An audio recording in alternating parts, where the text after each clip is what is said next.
या कार्यक्रमाला आमदार अशोक बापू पवार, ट्रस्टचे अध्यक्ष प्रदीप दादा कंदे यांनी अतिशय चांगलं भाषण केलं ते श्रीमती प्राजक्ता गायकवाड, मंचावर बसलेल्या आर्या घारे, उद्योगपती एल बी कुंजी, श्रीमंत भाऊसाहेब रंगारी, ट्रस्टचे पदाधिकारी राजाराम निकम, शिवगौरव पुरस्कार प्राप्त सावरगाव हडप गावचे पदाधिकारी श्री अनुप मोरे, शंकर भूमकर, अनिल भुजबळ, प्रदीप कंद, लोचन शिवले, दीपक गावडे, श्रीमती लतिका अवघा, ज्ञानदेव सुतार, परिसरातून आलेले सर्व शंभू प्रेमी बांधवांनो, भगिनी आणि मातांनो, खरं म्हणजे छत्रपती शिवाजी महाराज असतील किंवा संभाजी महाराज असतील, या सगळ्यांचा खरा इतिहास जनतेसमोर येऊ नये म्हणून समाजातील काही घटकांनी मुद्दाम होऊन प्रयत्न केले. छत्रपती शिवाजी महाराजांच्या समाधीचं काय, कित्येक दिवस झाडाझुडपांमध्ये, काट्यांमध्ये समाधी होती. इतर काही पूजा व्हायच्या तिकडे, पण समाधीच्या ठिकाणी पुढे जायचं नाही. महात्मा ज्योतिराव फुल्यांनी ठरवलं छत्रपतींची समाधी आपल्याला शोधायला पाहिजे. 3 दिवस महात्मा ज्योतिराव फुले रायगडावर फिरले, त्यांनी ती समाधी शोधून काढली. समाधी शोधल्यानंतर फुलं वाहिली, साफसूफ केली आणि समाधी, ती फुलं सुद्धा जी आहेत लाथेनं तुडवण्यात आली, फेकण्यात. ही सगळी आपल्याची माणसं, आपली माणसं. मी सुद्धा त्या घटकाचा उल्लेख करणार, पण महात्मा फुले पण घाबरणार नव्हते. ते बी लवजी मस्तानांच्या तालमीत तयार झाले. ते म्हणाले या का बघतोच तुम्हाला. शिवाजी महाराजांची समाधी आपल्याला मिळाली. एवढंच नाही, शिवाजी महाराजांचा पहिला पोवाडा जो आहे हा महात्मा ज्योतिराव फुल्यांनी. हे मी का सांगतो आहे की संभाजी महाराजांचा सुद्धा इतिहास लपवण्याचं, बिघडवण्याचं काम ज्यांच्या हातात लेखणी होती त्या लेखणी लिखून लेखक जे होते त्यांनी केले. संभाजी महाराज पदफैली होते.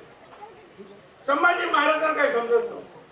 संभाजी महाराज जे आहेत असे त्या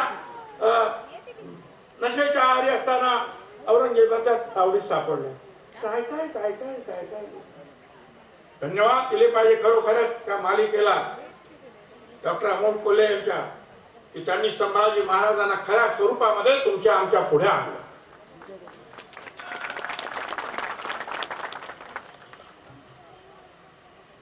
खरं म्हणजे शंभूराजे जे आहेत लहानपणापासूनच जे आहे त्यांना अडीअडचणीतून जावं लागलं. जिजाऊ मातांनी त्यांना सांभाळलं, खरं म्हणजे शिकवलं, मोठं केलं.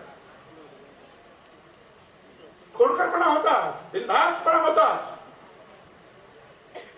पण काही लोक महाराजांच्या कानाला लागायचे, काही सांगायचं, काही सांगायचं. पन्हाळगडावरून शंभूराजांनी जे आहे काम सुरू केलं आणि महाराज जेव्हा गेले 3 एप्रिल 1680 ला,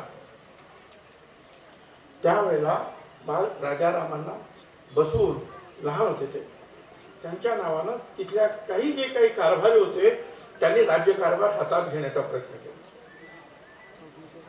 अरे खरं म्हणजे शंभूराजे हे प्रश्नच नव्हता, ते युवराज होते, त्यांचा अधिकार होता, मान सन्मान होता. शंभूराजांनी त्याला सुद्धा तोंड दिलं, कठीण परिस्थिती हाताळली. 20 जुलै 1680 ला मंचकारोहण केलं, स्वतःला राजा झाल्याचं घोषित केलं. आणि नंतर जे आहे संभाजी राजांचा जो आहे रायगडावरून कारभार सुरळीत झाला. ज्यांनी ज्यांनी कटकारस्थान केलं होतं त्या सगळ्यांना माफ करण्यात आलं. मोरोपंत पिंगळ्यानंतर तर त्यांच्या पुत्राला सुद्धा पेशवाई दिली.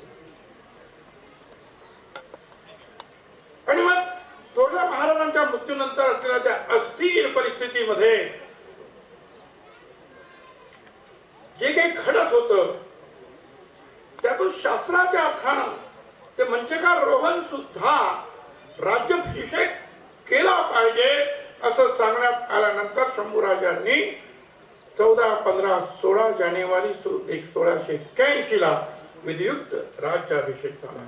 अण्णाजी दत्त, निळोपंत, बाळाजी आवजी, जनार्दन पंत त्या सगळ्यांना जे आहेत त्यांनी आपल्या प्रधानमंडळामध्ये सामावून घेतलं. आणि राजा झाल्यानंतर गादीवर नुसतं बसून राहिले नाही, 15 दिवसामध्ये बुरहानपूरवर हल्ला केला आणि 1 कोट होऊन जे आहे महाराष्ट्रामध्ये राज्यामध्ये राज्याच्या कार्यक्रमाला आणण्यासाठी 1 कोट 15 दिवसामध्ये. मला सांगितलं 109 कोण होतं 120. पण एवढ्या लढाया झाल्या तर किती वर्षामध्ये? तेवढ्या 8 वर्षामध्ये. म्हणजे दर 3 आठवड्याला 1 महिन्याला 1 लढाई. आता मला सांगा लढाई म्हणजे सोपं आहे का? त्या औरंगजेबाचं ती छावणी इथून त्या वडूपर्यंत जे आहे छावणी होती म्हणजे किती मोठं सैन्य. आता इथून 8-10 महिने एवढं सैन्य पसरले. संभाजीराजांनी एकट्याने 8 वर्षामध्ये महिन्याला कमीत कमी 1 लढाई केली. जो महाराष्ट्र छत्रपती शिवाजी महाराजांनी स्थापन केलं त्याच्या दुप्पट मोठा केला, तिप्पट खजिना वाढवला. एक क्षण सुद्धा शंभूराजे बसत, एक सुद्धा लढाईचे हरलेले, एक सुद्धा. आणि त्या लढाईमध्ये हरत नाही म्हणून औरंगजेबाने आपली पगडी घालायचं सोडून दिलं की हा माझ्या हातात कसा येत नाही, हा शंभूराजे म्हणून पगडी सुद्धा तुटली. काय इतिहास आहे. गोव्याचे पोर्तुगीज, जंजिराचा सिद्धी, मैसूरचा चित्तेवरा या सगळ्यांना असा धडा शिकवला की परत त्यांनी औरंगजेबाला मदत केली नाही. असा हा आपला पराक्रम, महापराक्रम. त्यांची गोडवे गावे तेवढे थोडे, पण नुसती लढाई करण्यामध्ये किंवा तलवारबाजी करण्यामध्ये शंभूराजे पुढे होते अशाचा भाग नाही. त्याने आरमारी ताकद वाढवली. पोर्तुगीजांना अरबी समुद्रामध्ये पाणी पाजलं. 1684 ते 88 5 वर्ष महाराष्ट्रात भीषण दुष्काळ पडला होता. त्यावेळेला शंभूराजांनी तलाव, तळी, नाले बांधून पाटबंधाऱ्यांची मोठी कामं केली.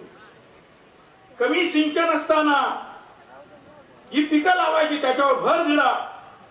आणि पुन्हा आपल्या सगळ्यांना कल्पना असली पाहिजे शंभूराजांचं हिंदी आणि संस्कृतवर प्रचंड प्रभुत्व होतं. भाषेवर प्रभुत्व होतं त्यांचं.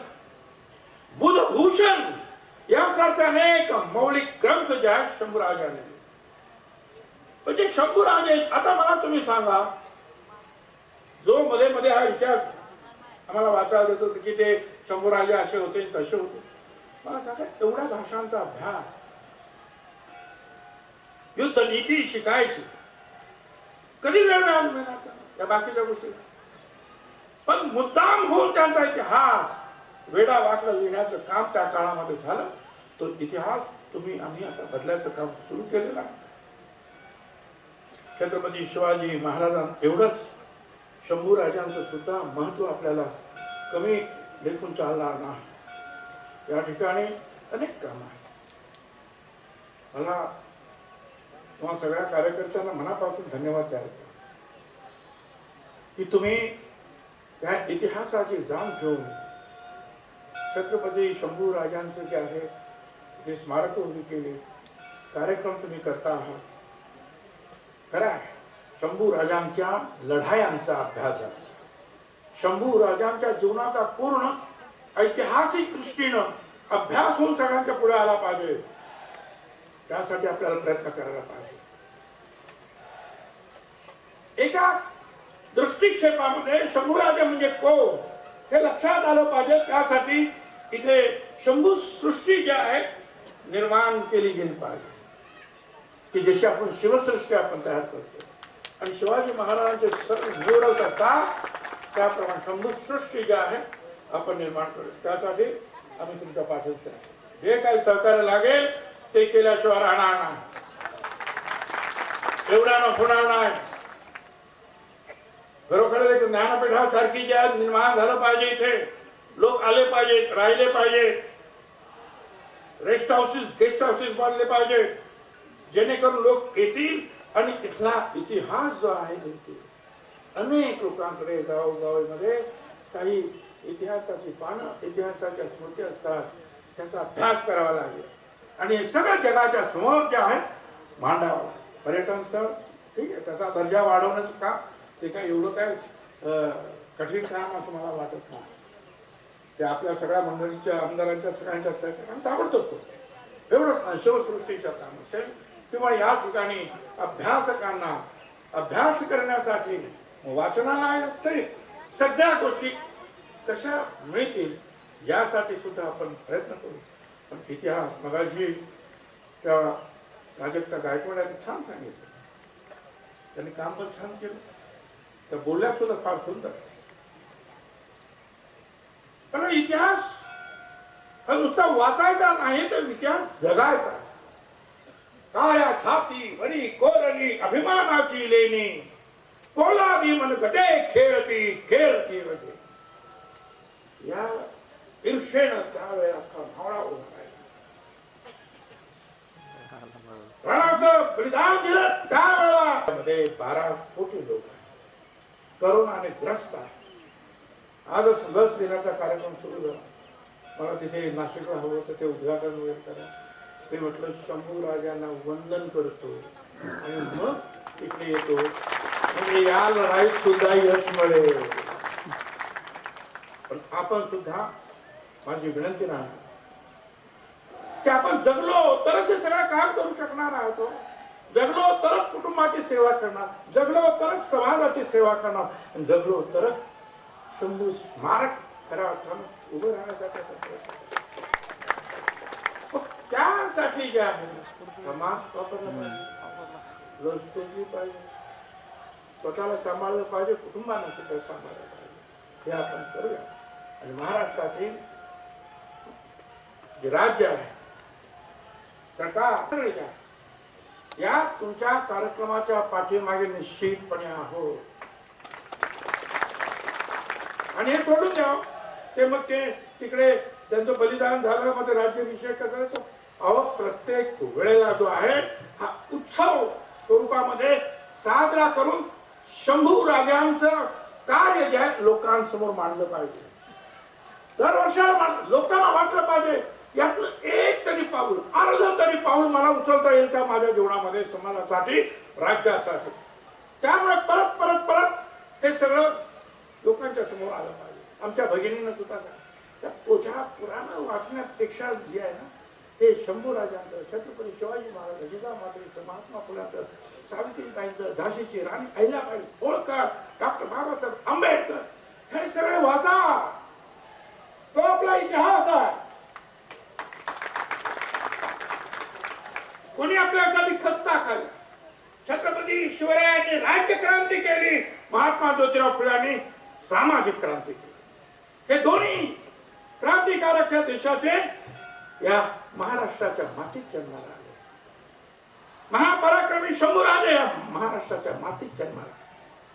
15 पट मोठी संख्या होती सैन्याची औरंगजेबाच्या, 15 पट शंभूराजांच्या सैन्यापेक्षा.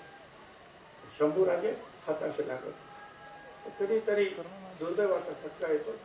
ज्या पद्धतीनं हाल करून शंभूराजांना मृत्यू आला, मला असं वाटतं या देशाच्या इतिहासात, कदाचित जगाच्या इतिहासामध्ये सुद्धा त्याला तोड नाही की एका राजाला अशा रीतीनं वागवलं. कारण औरंगजेबाला वाटला होता सगळं संपलं, संभाजीराजे गेले, आता कोण? पण संभाजी राजांचं जे रक्त सांडलं त्याच्या थेंबातून जे आहे लोक उभे राहिले. नेतृत्व कोणाचं याची पर्वा केली नाही. प्रत्येक जणच नेता झाला आणि राज्याच्या संरक्षणासाठी तो पुढे आला.